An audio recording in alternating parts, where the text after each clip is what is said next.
सुन रहे हैं अनुभव 2.0 दिल्ली। नई नई ये बातें, नई है जानकारी, आ गई अब हमारी सीनियर्स की बारी। इनके अनुभव से अपनी बदली दुनिया सारी, टाटा टाटी नाना नानी करते बातें प्यारी। सुन लो तुम, समझ लो तुम, हाँ सुन लो तुम, समझ लो तुम, बात ये हमारी।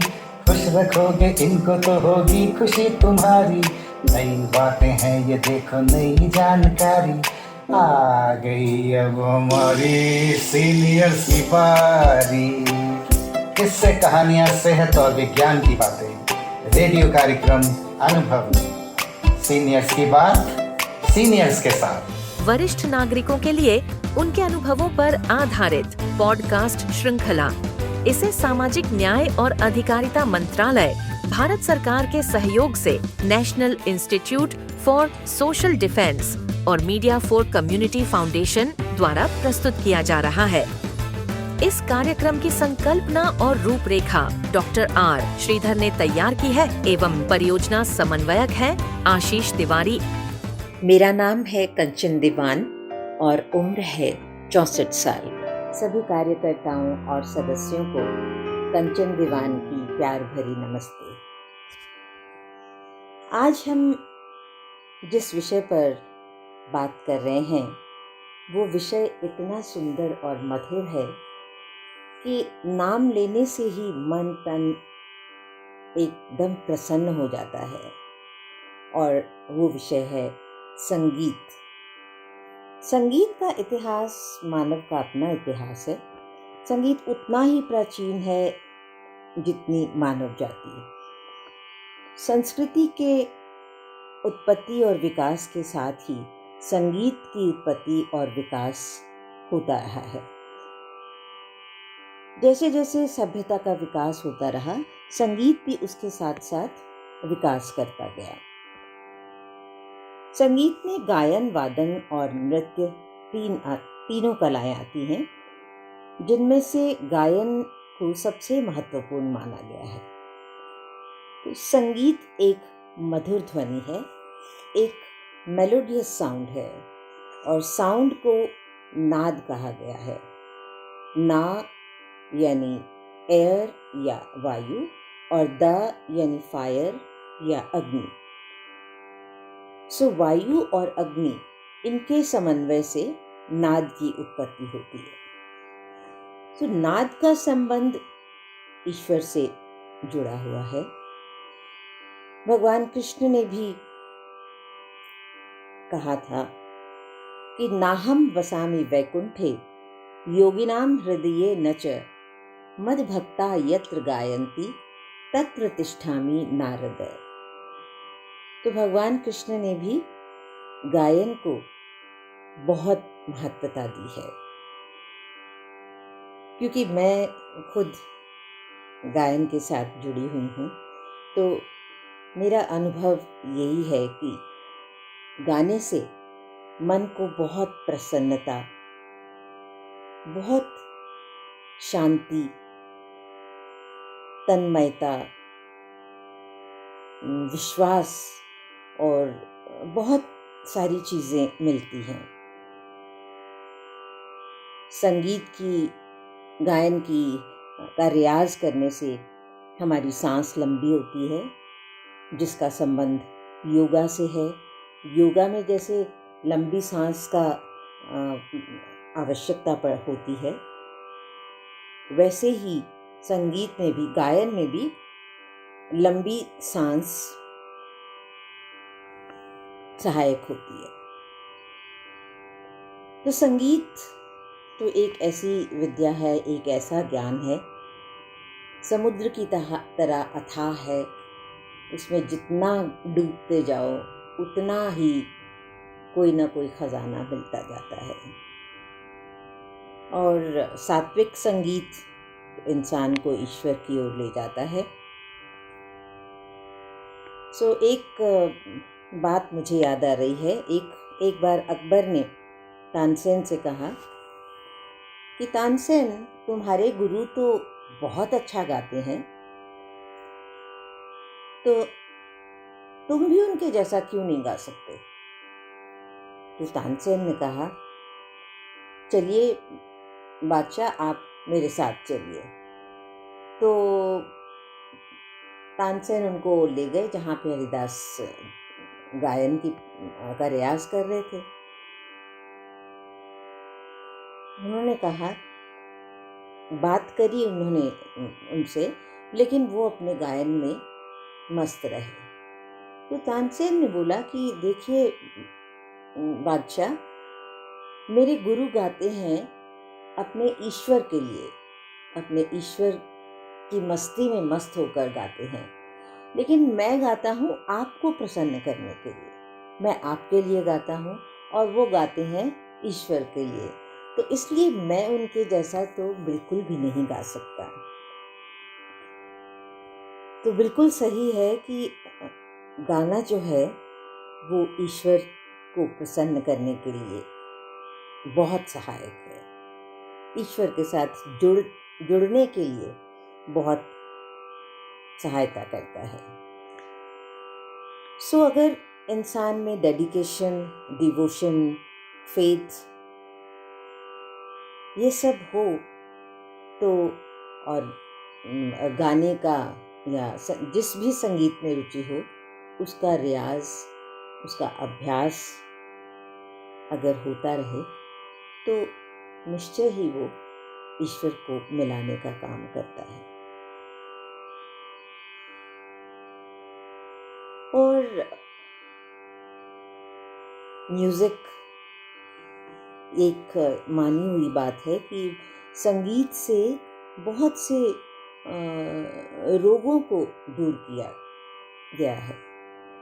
मैं अन्य और बातों का तो बताने लगी तो बहुत समय लग जाएगा, लेकिन एक अपना पर्सनल एक्सपीरियंस मेरा ये है कि मैंने एक हमारे कपिल मुनि जी हुए, पंजाबी बाग में रहते थे, उन्होंने कुछ मंत्र दिए मुझे वेदों में से निकाल के। तो उसको उन्होंने कहा कि इनको कंपोज करके और इनको गा के एक कैसेट बनाइए। तो मैंने वो स्मृति मंत्र नाम की एक कैसेट बनाई जिसमें ये 3 मंत्र थे। तो जब कैसेट तैयार हो गई, मैंने उनको दी और उसकी कॉपीज़ बना के उनको दी। बहुत दिनों के बाद जब उनसे मुलाकात हुई तो कहने लगे, कंचन आपकी तो कैसेट मेरे लिए बहुत एक अच्छी चीज़ है मेरे लिए। तो मैंने कहा, मुनि जी ऐसी क्या बात है? तो कहने लगे कि मैंने इस कैसेट को बहुत से हॉस्पिटल्स में, जहाँ पे कि बहुत सारे मरीज़ सीरियस कंडीशन में थे, उनके वहाँ पे मैंने ये सीडी चलाई है, ये कैसेट चलाई है, और उनके स्वास्थ्य में बहुत अंतर आया, बहुत स्वस्थ हुए हैं वो। तो ये मंत्रों में इतनी ताकत है, इतनी शक्ति है, और इन्हीं मंत्रों को अगर सही ढंग से और सुर से, अच्छे सुरों से गाया जाए तो ये बहुत बढ़िया काम करते हैं। तो मुझे बहुत खुशी हुई उनसे आशीर्वाद लिया कि अच्छा, उन्होंने मुझे ऐसे मंत्र दिए जिनको गाकर मैं कुछ थोड़ा सा कर सकी। तो गायन में जैसे मैंने अभी बोला आपको कि बहुत रियाज की आवश्यकता होती है। तो बहुत लंबी कहानी है, अगर शुरू करें तो कहाँ तक चले, लेकिन बस एक बात बताऊंगी कि रियाज अपने समय में, जब मैंने म्यूज़िक में पोस्ट ग्रेजुएशन करी और इंग्लिश में पोस्ट ग्रेजुएशन की, फिर 2-3 साल मैंने music lecturer, as music lecturer government college Amritsar में मैंने पढ़ाया भी। तो इसी दौरान रियाज का इतना, जिसको कहते हैं कि इतना चस्का था मुझे कि 5-5, 6-6 घंटे बैठ के रियाज करते थे, क्योंकि हमारा परिवार संगीत में ही था, यानी सबको बहुत शौक़ था। तो बहुत समय तक बैठे रहते थे और गाना बजाना चलता रहता था। तो लेकिन समय बदलता रहता है और हालात और कंडीशंस की वजह से शौक और ये जो अपने मन की काम जो होते हैं, मन की इच्छाएं भी बदल जाती हैं। तो संगीत में इतनी ताकत है कि मैं तो गायन की ही बात कर रही हूँ, लेकिन संगीत माने वादन, कोई भी इंस्ट्रूमेंट, जैसे सितार, वायलिन, सरोद, सारंगी, बहुत सारे इंस्ट्रूमेंट्स हैं। तो म्यूज़िक अगर दिल से और अंतर्मन से गाया बजाया जाए तो उसका प्रभाव जो है हमारे मन पर बहुत पड़ता है, और ख़ास करके हम सीनियर सिटीजन्स को तो ये बहुत ही प्रभावित करता है। यानी जैसे अगर हम इस उम्र में आके, मैं ये नहीं कहूँगी कि बुढ़ापा आ जाता है, नहीं, लेकिन जैसे जैसे उम्र बढ़ती जाती है तो सीनियर सिटीजन्स के शौक, उनके विचार, उनकी लाइफस्टाइल भी बदलता जाता है। तो कुछ कुछ ध्यान ईश्वर की ओर भी लग जाता है। तो उस समय में और कोई जिम्मेवारी नहीं होती, क्योंकि परिवार बढ़ता जाता है तो वो थोड़ा थोड़ा फ्री हो जाते हैं। तो उनका मन में जो जो करने की भावना होती है वो करने की इच्छा और उसका समय भी होता है। तो मन की इच्छा जब पूरी हो जाती है तो उससे एक खुशी की भावना मिलती है। तो जो करके खुशी की भावना मिले तो उससे मन में जितना स्ट्रेस, जितना भी मन में कोई बुरी बात होती है वो सब निकल जाती है, वो सब दूर हो जाती है। और ईश्वर को प्राप्त करने का एक माध्यम है गायन। आपने देखा होगा कि बहुत लोग संकीर्तन में, सत्संग में जाते हैं। क्यों? क्योंकि उनका मन सत्संग में बहुत लगता है। तो सत्संग और कीर्तन में भी अगर दिल से गाया हुआ, बहुत ही सुरीला गाया हुआ भजन आप सुने तो आप मस्त हो जाते हैं। तो उस मस्ती में अपने मन में जो भी कोई दुख या कोई भी गलत विचार हो तो वो सब दूर हो जाते हैं। तो मेरा ख्याल है कि म्यूज़िक जो है बहुत ही अच्छी थेरेपी है हम सीनियर सिटीजन्स के लिए। और जो नहीं भी अगर कोई अच्छा गाने वाले, तो वो भी छोटा सा अगर भजन मन में गुनगुनाते हैं तो अपने मन में बहुत खुशी होती है। अरे वाह, क्या बात है। मेरा ख्याल है आप सब मुझसे सहमत होंगे। तो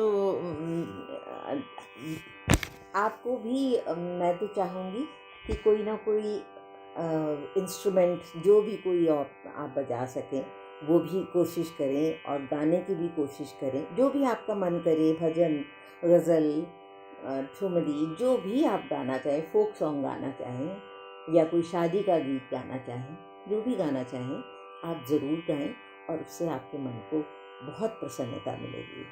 जैसे कि मैं गाना तो मेरा मतलब एक ज़िंदगी का भाग बन चुका है मेरा। लेकिन इसके अलावा मैं कुछ कुछ इंस्ट्रूमेंट्स जैसे हारमोनियम, तानपुरा, तो तानपुरे के साथ ही गाती हूँ मैं। तानपुरा, हारमोनियम बजा लेती हूँ, या ढोलक भी बजा लेती हूँ, या कभी कभी मैंने सितार भी बजाई है। लेकिन उसको मैं ये नहीं कह सकती कि मुझे बजाना आता है। हाँ, बस सुरों का थोड़ा पता चलता है और पर्दों पे मैं उंगलियां चला लेती हूँ। तो मेरी आपसे यही रिक्वेस्ट है कि संगीत को अपनी ज़िंदगी का एक अटूट हिस्सा बना लें, और ये समझें कि आप अगर कुछ गा बजा लेंगे तो आपके मन को बहुत प्रसन्नता मिलेगी, आप बहुत खुश होंगे और आप अपने जीवन को सार्थक अनुभव करेंगे। धन्यवाद।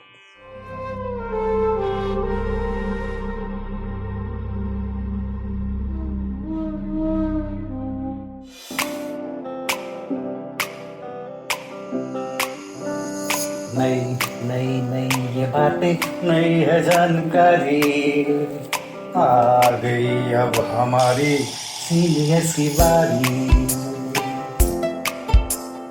इनके अनुभव से अपनी बदली दुनिया सारी, टाटा टाटी नाना नानी करते बातें प्यारी। सुन लो तुम, समझ लो तुम, हाँ सुन लो तुम, समझ लो तुम, बात ये हमारी। खुश रखोगे इनको तो होगी खुशी तुम्हारी। नई बातें हैं ये देखो, नई जानकारी, आ गई अब हमारी सीनियर्स की बारी। किस्से कहानियां सेहत और विज्ञान की बातें, रेडियो कार्यक्रम अनुभव में सीनियर्स की बात सीनियर्स के साथ। यह था अनुभव 2.0 दिल्ली, वरिष्ठ नागरिकों के लिए विशेष पॉडकास्ट श्रृंखला। वरिष्ठ नागरिकों से जुड़ी किसी भी जानकारी के लिए टोल फ्री एल्डरलाइन नंबर 14567 पर संपर्क करें।